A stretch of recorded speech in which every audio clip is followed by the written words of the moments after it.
Hi, I'm Dale Gody. I'm a clinical psychologist and I practice in Wilmette. Uh, I've been practicing for somewhere around 30 years.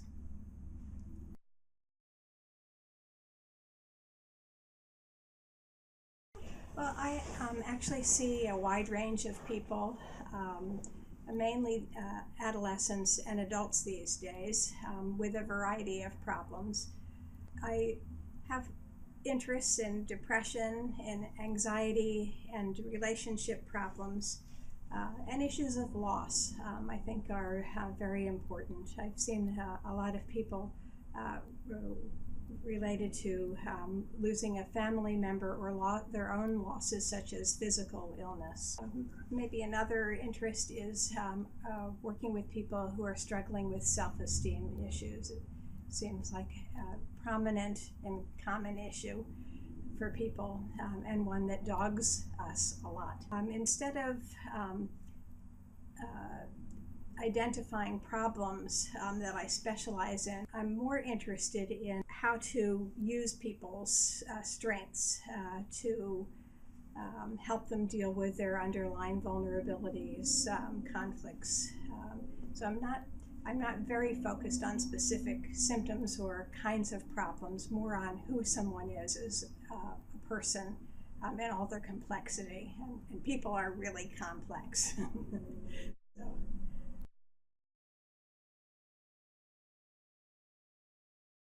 I guess my fundamental philosophy is that all people really have the capacity to change, provided an interested and trained therapist who can be supportive and help that person achieve some understanding. I always start with whatever the person comes in with. So if an individual comes and tells me I'm having massive conflict in my primary relationship, and that's their agenda, that's where we start. I think it's really important to meet people where they are, to begin to work on the things that are creating the most suffering. And obviously over time, we get to other kinds of issues that they may not be aware of, may not know about. But starting where the person is and needs to start seems to me very important. My orientation is really about trying to figure out, how did this person who walks through the door try to solve their problem on their own? Where have they gotten with that? What attempts have they made in the past? Very often people have tried other forms of therapy that provided some relief, but it's important to know what people have tried. That informs where I go with an individual.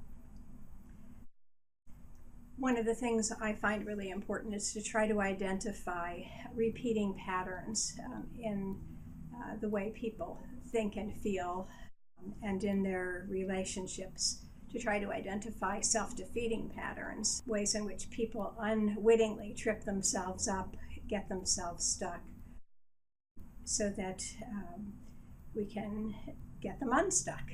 An important way of thinking about my orientation is that I see problems or symptoms as representing some kind of unconscious effort to find a solution to what is going wrong. That our work is to understand what is beneath the surface, and to work on resolving that, which will contribute to resolving the problem or symptoms. And I also think, really most importantly, developing a trusting relationship is key to facilitating change. And that's at the core of what makes therapy. Feeling that somebody has the capacity to really listen and really understand who you are, and to join you in a partnership of change.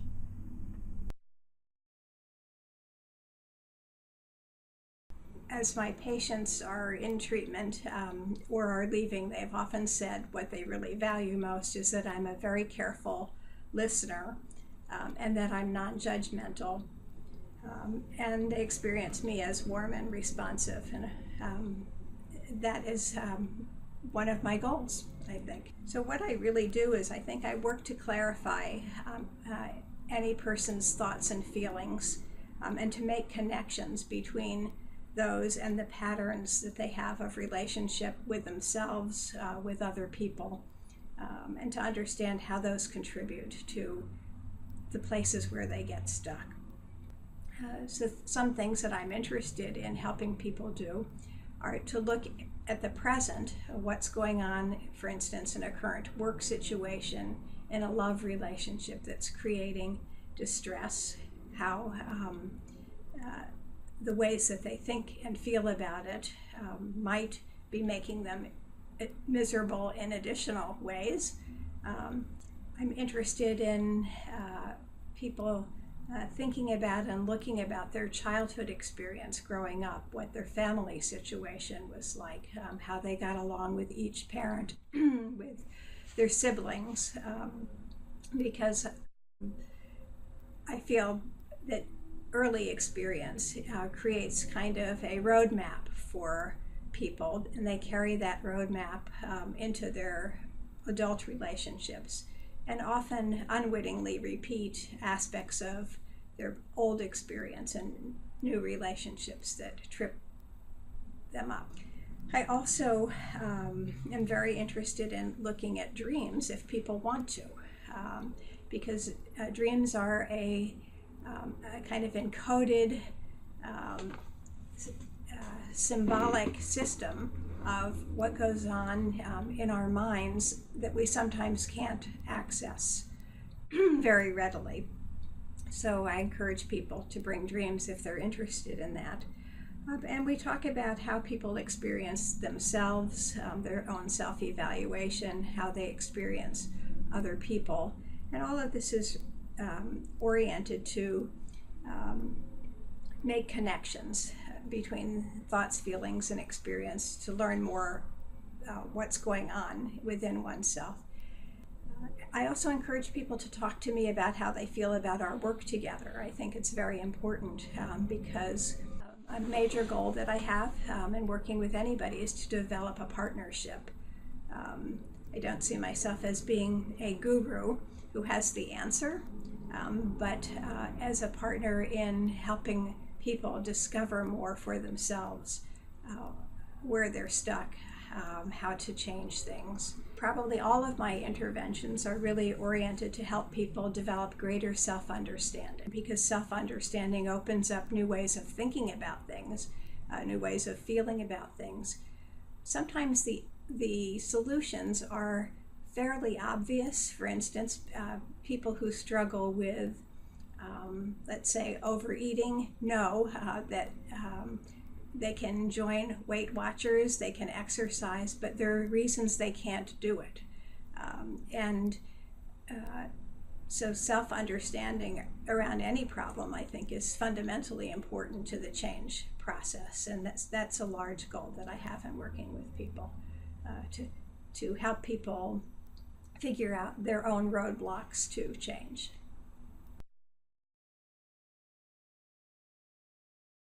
I think that's a complicated question, actually. So one thing I would say is my view about relationships is just like there are probably multiple potential partners who we might pick and end up with for a long-term relationship, I think there probably are multiple potential therapists with whom anybody could work that would be a good fit. But we never know who's going to be a good fit. So just like when people are dating, it's an exploratory process. It's a little trickier with therapy. I'm not really a fan of therapist shopping. I think that too often people are looking for somebody who is just like them as opposed to somebody who could understand them. So I think probably the best thing to do to find a good therapist is to look for somebody who has good training, who graduated from an accredited program, and someone who has life experience and therapy experience, which is not to say that new therapists cannot be helpful, But life experience, I think, does matter. The more you work with people, the more you understand what works and what doesn't work and how people work. I also think a way to find a good therapist is to ask one's really close, trusted friends who may have been in therapy, a physician who you have a good relationship with, a family member, a clergy person. And of course, you can look at all the videos on this website and see who appeals to you and who you think might be a good fit for you.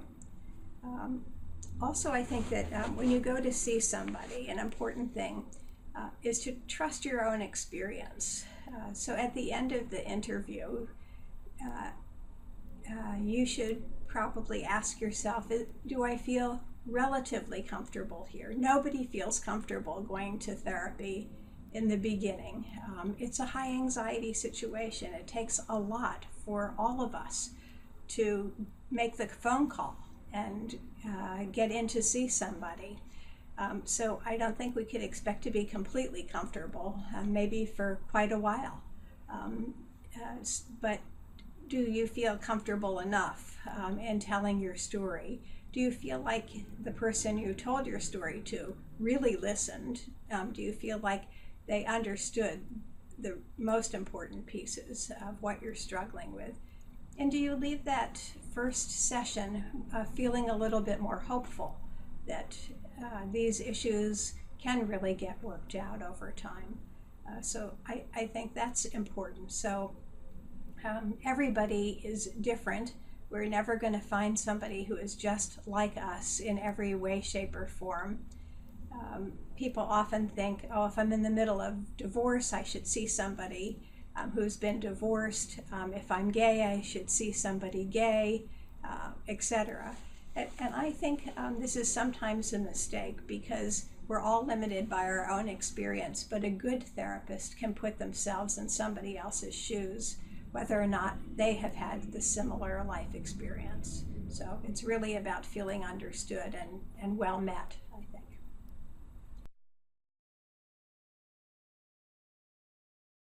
Number one has to be empathy.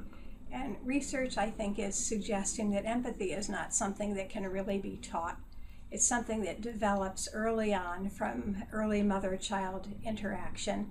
So it can be fine-tuned with training, and it's something that as teachers we try to do. I train a lot of young therapists, and I do work on helping them get more in sync with the people they work with.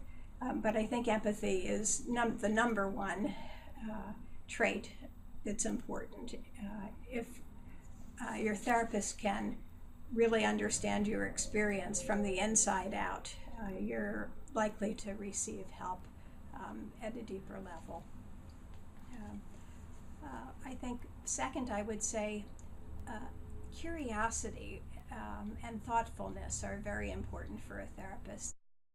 You want to see somebody who is really trying to get you. Curiosity is quite important, and I guess I separate it a little bit from thoughtfulness.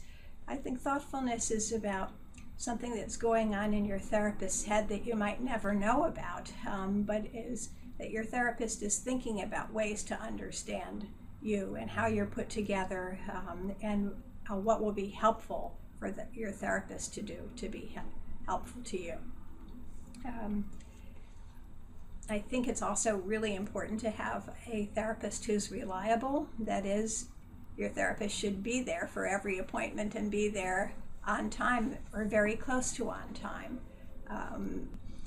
Somebody who's trustworthy, in whom you can confide and really feel like what you say will be confidential. And we'll talk with you if you're, let's say, if you're a parent coming with children, who will tell you clearly what they will and won't divulge to other members of the family. I also think it's very important to have a therapist who probably has had their own treatment, but certainly is self-observant. We're just ordinary people who got training as therapists. And so our ability to use our own experience is very important. And the more we know about ourselves, the more we can be of help, I think, to our patients. Maybe lastly, I think flexibility in a therapist is a very valuable trait, because people are really different. And one model of treatment is never going to work for everybody who walks in the door. So we do our best to try to figure out who somebody is and what will be helpful to them. And it's kind of a trial and error process. So sometimes we discover that the things we thought would be helpful or may have been helpful with someone else with very similar difficulties isn't really very useful for a given person. And we have to be able to remain open-minded and flexible and change gears in order to meet the needs of the people we see. So I think flexibility is really a valuable characteristic. I do. I have a long history of being involved in training and mentoring. For many years, I taught graduate school to train clinical psychologists. I taught a variety of different kinds of classes, but I found it really fun, and that I learned a lot in teaching. And currently, I do training as well. I train people who are new therapists at the Chicago Institute for Psychoanalysis in a program called the Fellowship Program, which is a year-long program that exposes them to ideas about psychodynamic therapy. And I also teach people at the same program who are training to become analysts, a variety of classes. I teach a class on feminism and psychoanalysis. I teach a class on report writing, and I give a number of lectures in other classes on some kind of core aspects of analytic theory. I find teaching enormously satisfying. It's very fun to interact with people who are eager to learn. So let me tell you about somebody I worked with quite successfully. Of course, all the material that I'm sharing is disguised because confidentiality is really important. So I worked with, I'll call her Marianne, over a period of several years, because Marianne came to therapy after discovering that her husband was having an affair. They had been married for a very long time, and of course it was a major crisis in her life. She wasn't sure if she wanted to stay married or if she should get a divorce, and was quite depressed and anxious about her situation. She also had a number of other problems, but they weren't central in her life. But over time, we worked on these as well. She had chronic migraine headaches, which could be debilitating, and a fair amount of anxiety about dealing with any feeling that was intense. So in the beginning, we worked a lot on the marital relationship and what it meant to her to feel betrayed. We tried to figure out what would be helpful for her in working on the marriage. Did she want to go to marital therapy in addition to our individual therapy, which she decided to do? And we sifted through many aspects of the relationship that had been problematic over a long period of time. So one aspect of the relationship that had been problematic was the sexual part of the relationship.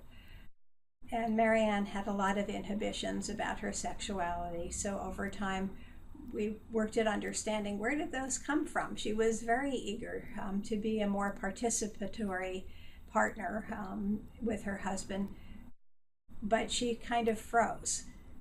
So it took us quite a while to get to some early experiences in her life which had contributed to sizable amounts of anxiety around engaging sexually.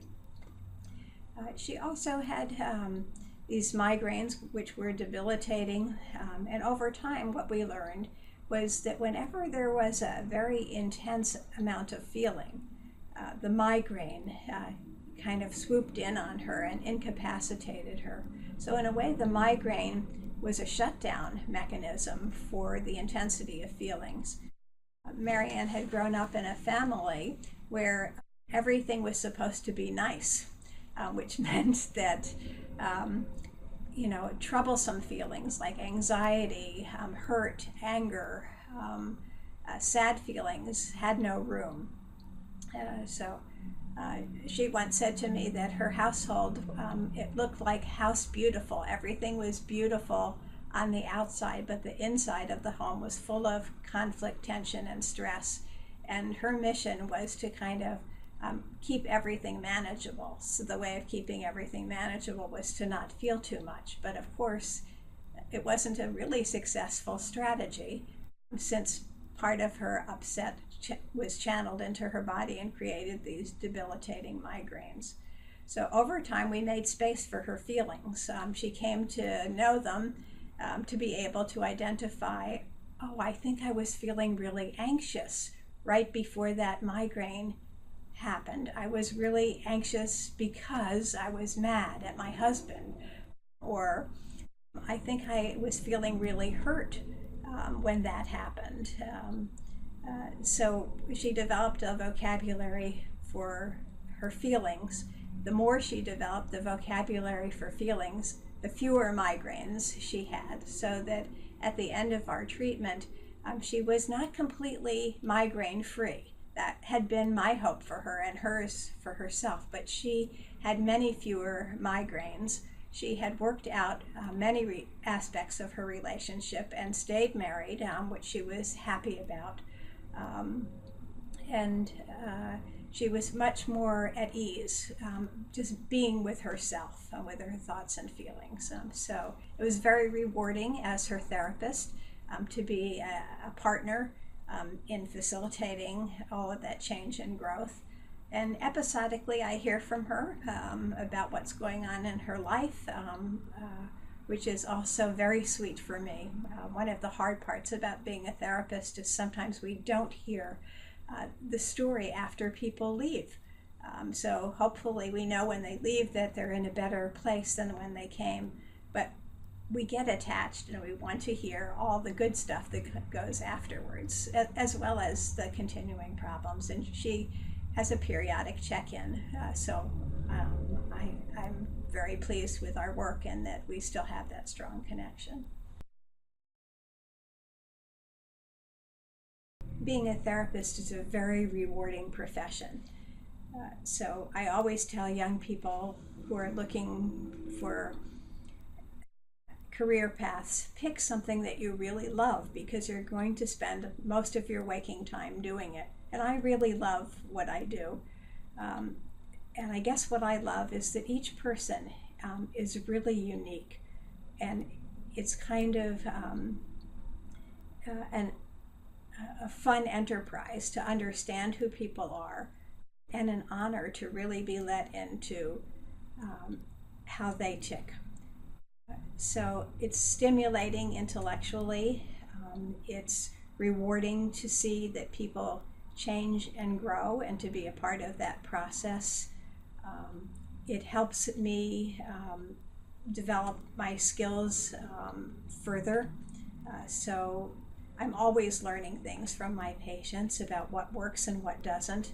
And sometimes I get to learn about interesting things that I wouldn't be exposed to otherwise, such as, I've worked with people who were artists or musicians, or who were very interested in cycling, and all of these things can be a part of our work together and quite enriching. And it's something that most people probably don't think about when they go to see a therapist, that in addition to paying a fee, which is of course a gratification to the therapist, just the connection, the emotional connection, and the interaction, and being a part of change is really a gift.